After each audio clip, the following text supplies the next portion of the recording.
আসসালামু আলাইকুম, আমি রুবেল আহমদ। আশা করি আপনারা সবাই ভালো আছেন। আজকের ভিডিওটা পুরো আপনারা দেখার পরে আপনার মন্তব্য অবশ্যই কমেন্ট বক্সে করিয়া যাইবা।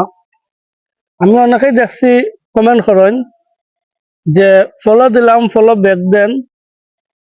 আমি আপনার বাড়িতে আসলাম, আপনি আমার বাড়িতে আসেন, আমাকে একটা স্টার দেন, তারপরে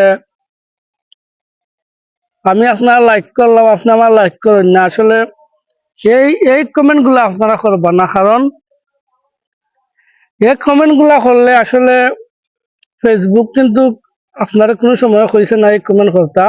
আপনার সব সময় ভালো ভালো কন্টেন্টের দিকে ফোকাস করবা, ভালো ভালো ভিডিও বানাইবা, দেখবা এমনিতেই সবাই আপনারা ফলো দিব, লাইক দিব, কমেন্ট করব, শেয়ার করব, স্টার দিব, এগুলা করে কইবা না। কারণ অনেকেই